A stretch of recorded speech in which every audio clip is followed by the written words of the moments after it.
Hello and welcome to SME TV. I'm your host, Angela Vithulkas, bringing you the latest in news and views for the SME community.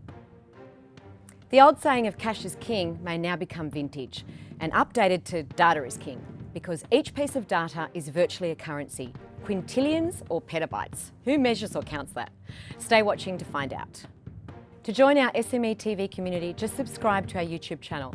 We need your support, not just for us, but for all SMEs, and we encourage you to comment and share SME TV. Joining us today to talk about using data and AI to strategically help businesses grow, reimagine or reinvent from data is Elisa Choy, economist and data strategist. Welcome, Elisa. Thank you so much, Angela. Quintillions and petabytes. Never heard of this till I started to talk to you. And then I looked them up. And quintillions, or you said, has 18 zeros. And petabytes is 1,000 terabytes? Well, it's 15 zeros. 15 yes. zeros, Yeah. okay. And they are different measurements of data. Yes. And how many quintillions of data is out there in a year or a month or? Well, every single day, 2.5 quintillion bytes of data is created by our actions, by our events. Machines log out what we do online. All of this sits out on the ether, which makes up 90% of the world's data that's created in the last 2 years. So 18 zeros, quintillions of data, that's a lot of information, right? Okay. So all of this information that is out there, people have been trying for a long time to harness it for different purposes. And when we think of data, we think of personal or private information, but this is stuff that's just out there. And as an economist, you interpret data and you forecast. But as a data strategist, you bring all of that together as a business plan almost when a client asks a question. So explain to everyone out there in viewer land, what does a data strategist / economist do?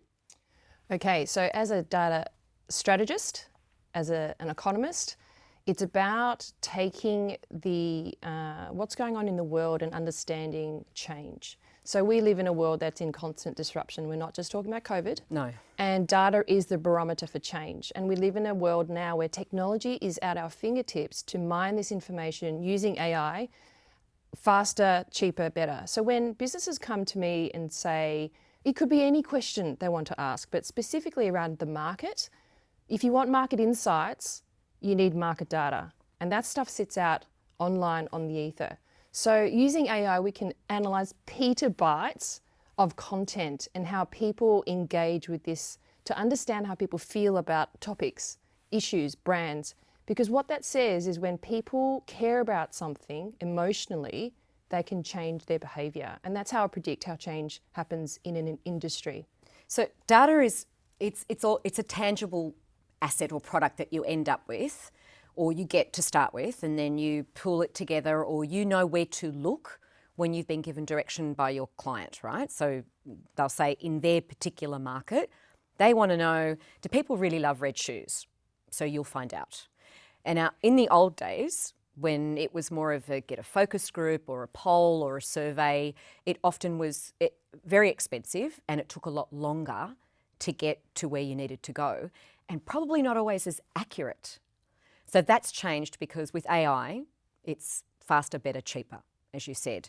But I want to ask you, and this is a civilian thing, this is like if you imagine the TV game show Family Feud. Yes. And the question is, we surveyed 100 people and here are their top answers.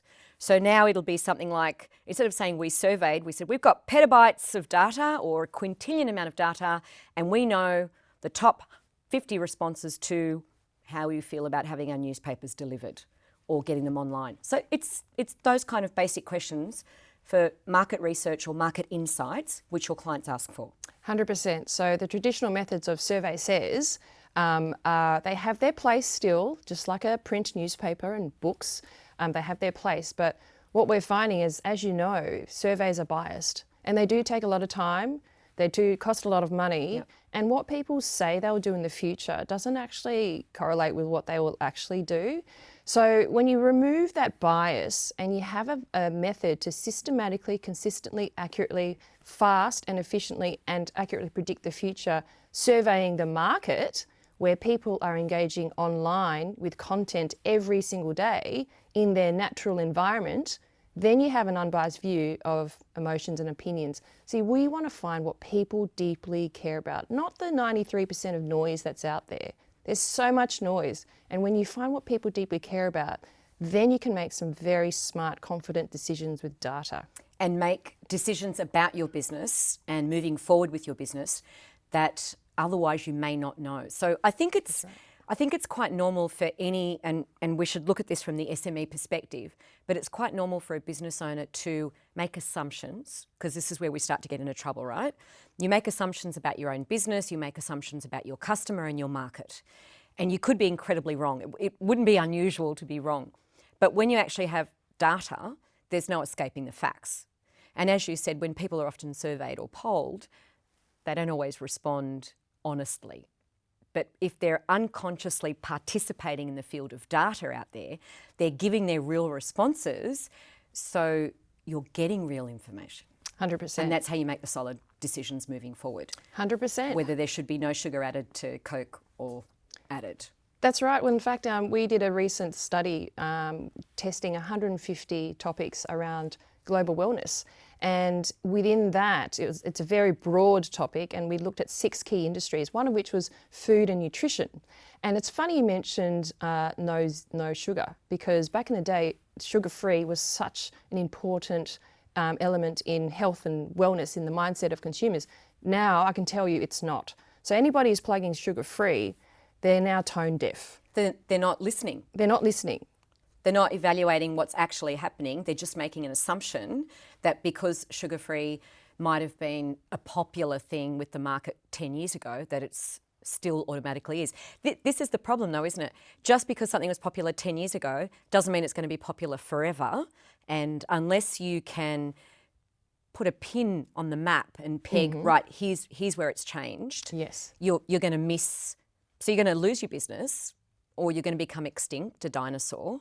You're not going to be able to pivot or reinvent or add another stream of revenue, or when a global pandemic comes, you're not going to be ready. I don't know if anyone was ready for that. Look, let's look at SMEs. What are the advantages for SMEs on how they could use data to keep their business going or start a new one? I mean, we've talked before about internal data, Yes. so how you interpret what happens internally, and then what you do, which is the external data. Yes. So how would SMEs Okay. look at that? So very simply, you should always look at 2 things. You've got your internal data, which is information around your customers that you collect about what they buy, who they are, where they live, etc. And you should collect that. You should always value that. That is your data. But also keep in mind that don't lose sight of the market outside your business. So if you own a restaurant, for example, you could be polishing your silverware, coming up with the best menu, but if you're not paying attention to what's outside your business, on the street, in your suburb, in the industry, you could still remain irrelevant and nobody walks into your restaurant. So when you're looking at change and navigating change, it's all about market data and using insights using AI, and it's also about remaining relevant. And we can see that COVID has completely disrupted the business of every industry, basically, forever for some.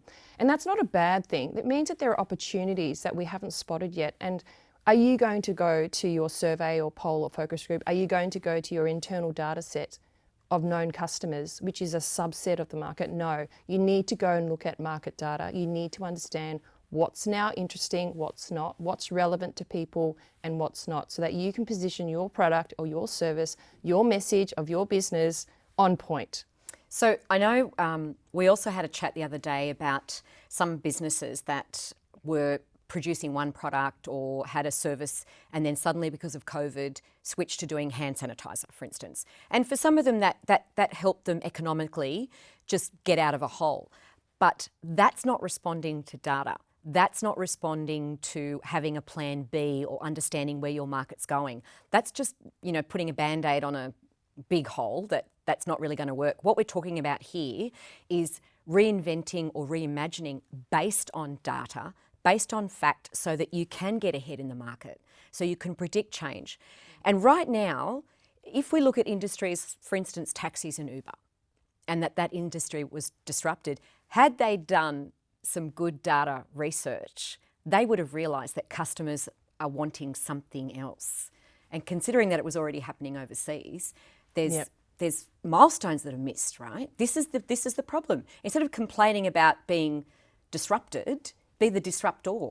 100%. There are so many businesses like the taxi industry, like bricks and mortar retail, like a lot of those traditional industries that have operated in the same way for so long. Some of them have gotten so big, very comfortable. Big banks is one of them. I just wrote a piece this morning around why big banks need to listen to their customers. So this is an era where you need to embrace change. And so it frustrates me when there are businesses that just don't pay attention to the signals in the market, and then it's too late.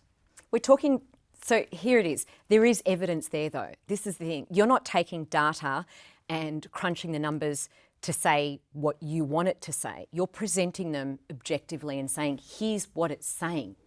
100%. So the difference is the question, right? The question is so important. Having the right clarity on question saves you so much time and effort. And as a data strategist, that's what I help businesses do. Help them define what's the most meaningful question to answer, whether it's market data or internal data. Another key thing that you say is attention is easy to buy, engagement is earnt. Yes. And that's the difference about actually delivering something in your business that the market is interested in. Yes, attention you can buy through advertising. If you've got a lot of money, you have a lot more advertising. But does it cut through the noise? Does it actually communicate the message that makes people care? Or convert?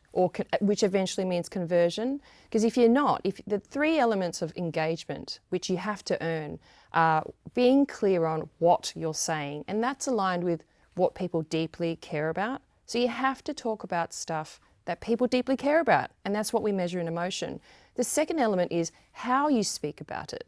So that matches the tone. Again, it's like if you're talking about an issue and people are deeply angry about something and you're not speaking to that anger, you're off tone, you're tone deaf. The message doesn't get heard, you don't get engagement. And the third element is just brilliant execution. So just like when you're making a wedding cake for the customer, don't serve it on a paper plate. So execution, get the roll Dalton out and serve it well. So there's three elements of what you're saying, how you're saying it, and execution. Those three elements create deep engagement.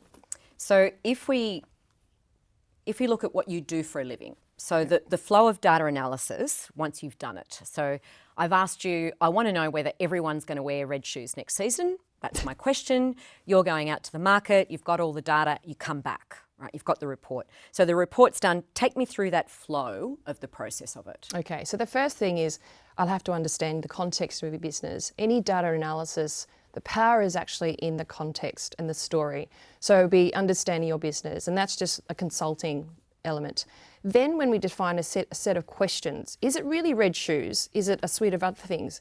Then we settle on what are the right questions that you need to answer that is going to deliver the biggest bang for buck, that is answerable by data that's available today, and also can you actually execute the insights if I give it to you? That's the thing. You've got to follow through. You've got to follow through. You've got to follow through. On that note, thank you. Everyone out there in YouTube land, if you haven't already subscribed, it's very simple. You press a button, click, and you've subscribed. And you'll get the latest in news and views from SME TV. To Piedmont Studio, thank you so much for making us look and sound great. And to the SMEA Association, without you, this wouldn't happen. If you have any comments, tips, tricks, questions, stories, send them straight to me, news@smea.org.au. And of course, we're across all the socials. And we will see you next time. Thank you. Thank you so much.